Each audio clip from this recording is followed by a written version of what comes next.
É um absurdo que esta comissão esteja perdendo tanto tempo para discutir algo que é inconstitucional e para atacar os direitos da constituição de família, de matrimônio, de uma parcela da população brasileira. Aqui se apelou a todos os tipos de discursos, inclusive tentando construir uma guerra entre a comunidade LGBTQIA+, e os cristãos do nosso país. Eu cresci em um lar evangélico, eu sou filha de uma mulher evangélica, minha avó é cristã, as minhas avós são cristãs. Não existe, deputado, sociedade brasileira, esta guerra que queira se criar, essa ficção mentirosa para colocar pessoas de um lado e pessoas do outro. Nós estamos vendo aqui o malabarismo do cinismo, do mau-caratismo, para fantasiar, para mascarar o ódio puro, a intolerância, o preconceito, a discriminação, dizendo, cristofobia, falaram contra as igrejas. Não há nada contra as igrejas, até porque aqueles que aqui falam em nome de Deus não fazem em nome de Deus, porque é fácil falar em nome de Deus para conseguir abrir porta de igreja e enriquecer, é fácil falar em nome de Deus para se eleger o pai, o filho, a irmã, a mãe, o esposo. Agora difícil é praticar os ensinamentos que estão na Bíblia, fazer do evangelho uma caricatice para pegar ódio e violência contra um grupo massacrado da sociedade brasileira. Não caiamos nesse cinismo, não caiamos nessa farsa, não caiamos nesse malabarismo para dizer que aqui estão os defensores dos direitos da comunidade LGBTQIA+, pregando contra os evangélicos, pregando contra as igrejas. Nós estamos falando que há determinados grupos que inclusive é preciso fazer a dicotomia. Fundamentalistas são diferentes de religiosos. Fundamentalistas são diferentes de cristãos. O fundamentalismo é um projeto de poder político, não é um projeto de poder religioso. Um projeto de poder político que se utiliza do religioso, se utiliza da espiritualidade, se utiliza da vulnerabilidade social das pessoas para impor a sua vontade. E a sua vontade é essa que nós vimos aqui. Que nós voltemos para as mazelas, que nós sequer tenhamos direito a fazer xixi e cocô, porque de fato foi o que nós vimos aqui. Não compartilharemos os nossos banheiros. Que Brasil é este, deputados? Aonde nós estamos? Se nós não conseguimos garantir o direito às necessidades fisiológicas de determinados grupos da sociedade brasileira, se até as nossas necessidades fisiológicas vão entrar na esteira da discussão para que sejamos atacadas pela intolerância fascista e antidemocrática, porque é isso também que está colocado. Esse projeto que tramita nesta comissão, ele é um projeto inconstitucional. E aqueles que temem a força da interpretação do Supremo Tribunal Federal, alguns deputados disseram aqui que nós apelamos ao Supremo Tribunal Federal como nossos padrinhos. Não se trata de apadrinhamento, não se trata de buscar o Supremo Tribunal Federal porque a gente quer algum tipo de benefício. Se trata de dizer que nós estamos em um parlamento que despreza constantemente a Constituição brasileira. Se trata de dizer que nós estamos em um parlamento que não cumpre o seu papel, que não cumpre o seu dever e nos obriga a bater na porta do Supremo Tribunal Federal. Mas agora é claro que aqueles que respondem a inquéritos de crime no Supremo Tribunal Federal, aquelas e aqueles que compartilharam imagens dos atos golpistas no dia 8 de janeiro, vão atacar o Supremo Tribunal Federal, porque são criminosos e respondem a inquéritos no Supremo Tribunal Federal. Nós apelamos à luz da Constituição, nós apelamos à luz da justiça, nós apelamos para que nossas famílias, nossos afetos, nossos corpos possam ser livres em uma sociedade que segue sendo recorde, inclusive comparadas a países onde a LGBTfobia é crime. Isso é um absurdo e esse parlamento deveria estar indo na contramão disso. Essa discussão é a vanguarda do retrocesso. Essa discussão em um país onde não é crime ser LGBT, mas segue matando de forma violenta a população LGBTQIA+. Aí os deputados pegam a palavra e dizem: deputada, nós não fazemos apologia à violência. Deputada, nós não compactuamos com a execução de nenhum homem gay, uma mulher lésbica, bissexual.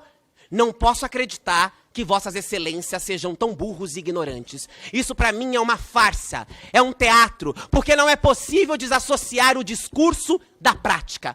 Não é possível me convencer de que façam isso com consciência de que cada palavra proferida dentro deste parlamento tem a função e vai de encontro exatamente com a violência que são praticadas nas bases da sociedade contra a comunidade LGBTQIA+.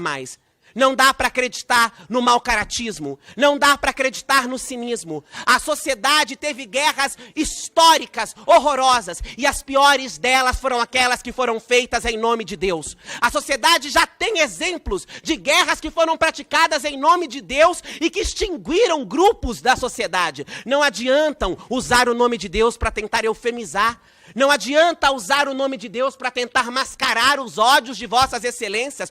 Outros já o fizeram e foram completamente cruéis. Mataram a sangue frio, sem dó, sem piedade. E usando o nome de Deus. As cruzadas é um exemplo disso. A escravidão é um exemplo disso. O nazismo é um exemplo disso. A ditadura militar que torturou, explodiu silicones de travestis nos porões da ditadura, matou, escondeu o corpo, a fez também em nome de Deus. Nós não caímos mais nesta farsa. Nós não caímos mais nessa encenação de dizer, não, nós estamos aqui falando em nome de Deus, então somos pessoas boas, somos pessoas dignas, honradas. Falsos profetas. São isso o que vossas excelências são.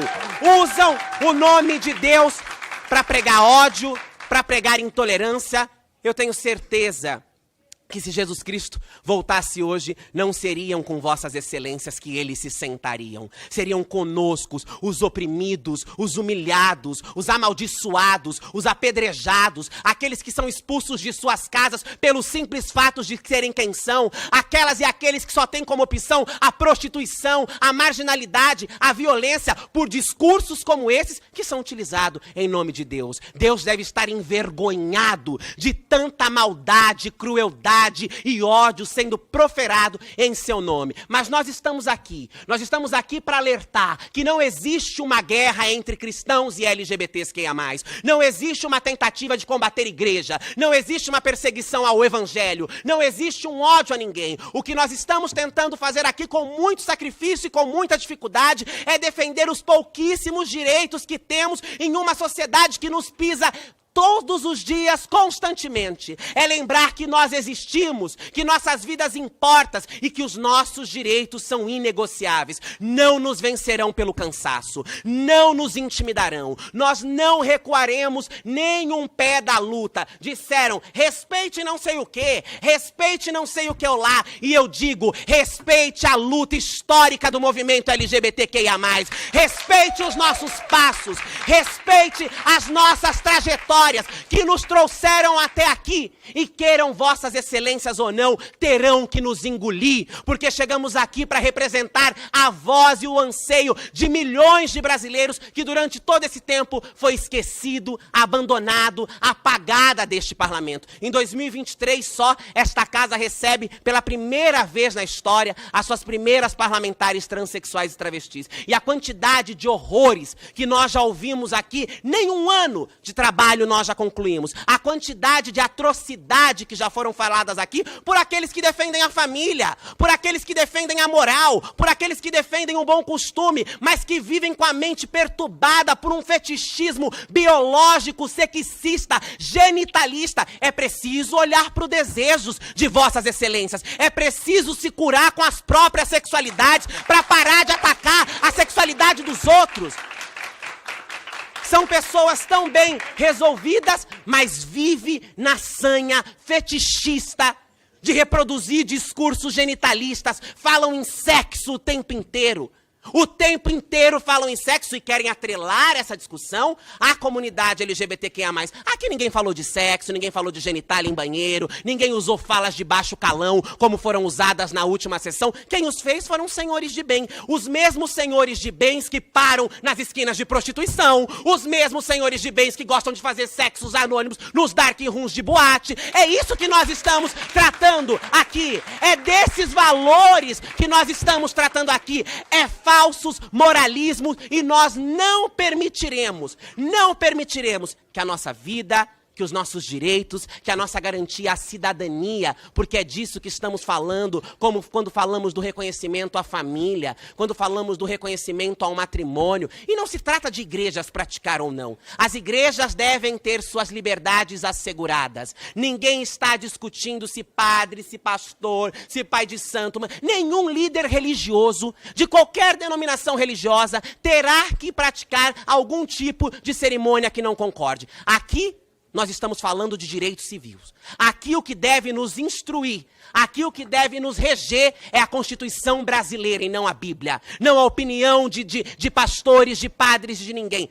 Nas suas igrejas, em seus templos, em seus púlpitos, vossas excelências terão a liberdade de casar ou de não casar, quem não queira. E tenho muita certeza que nenhuma pessoa LGBT irá procurar uma igreja intolerante, discriminatória e preconceituosa para fazer os seus casamentos. Então não sejam mau caráteres, deputados. Não queiram conduzir a sociedade brasileira a uma mentira, para que as pessoas pensem, olha lá, querem tirar a liberdade da nossa igreja, olha lá, querem afrontar o nosso Cristo, querem atacar a nossa Bíblia, porque assim como eu, vossas excelências sabem que não se trata disso. Assim como eu, vossas excelências sabem que o que nós estamos tratando nesta tarde, desde as 10 horas da manhã, cansadas, muito mais cansadas do que vossas excelências. Porque para vossas excelências virem aqui deferir ódio contra nós é muito tranquilo. Agora para nós, estar sentada nessa cadeira, ouvindo as asneiras, os horrores, as atrocidades que são ditas, sabendo que são a nossa vida, a vida das nossas companheiras, a vida das nossas irmãs. Só quem já perdeu uma LGBT, só quem já viu uma companheira ser morta numa esquina de prostituição, sabe a violência do discurso que é dito aqui. Para nós isso dói, porque nós não viemos aqui montada na farsa, nós não viemos aqui montada no cinismo, nós viemos aqui com a nossa verdade, nós viemos aqui com a necessidade, com o objetivo de reconstruir esse Brasil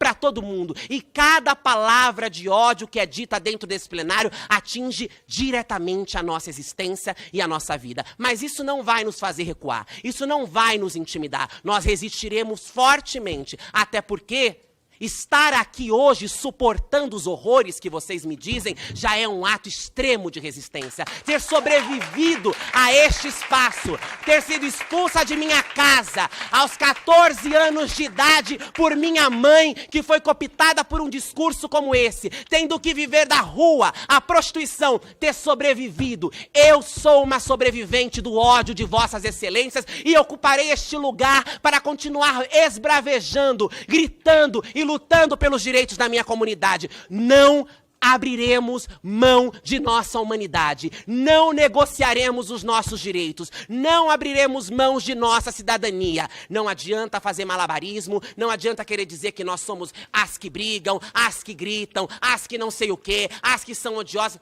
Isso a história não deixará passar batido.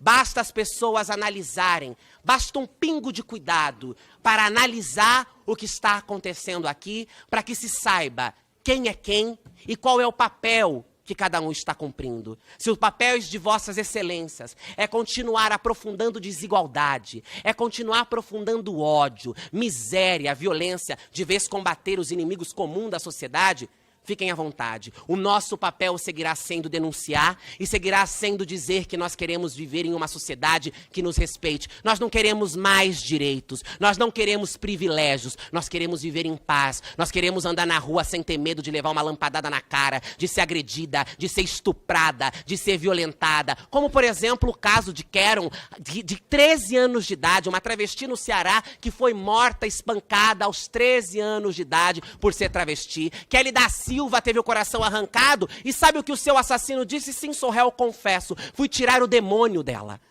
Dandara dos Santos, espancada à luz do dia, torturada, suas imagens disponibilizadas nas redes sociais para que todos assistissem. E vossas excelências querem me dizer que os discursos de vossas excelências não corroboram com a violência estrutural, histórica e esmagadora que assola a comunidade LGBTQIA+ neste país? Nos poupem, se poupem, porque nós não cairemos nessa falácia.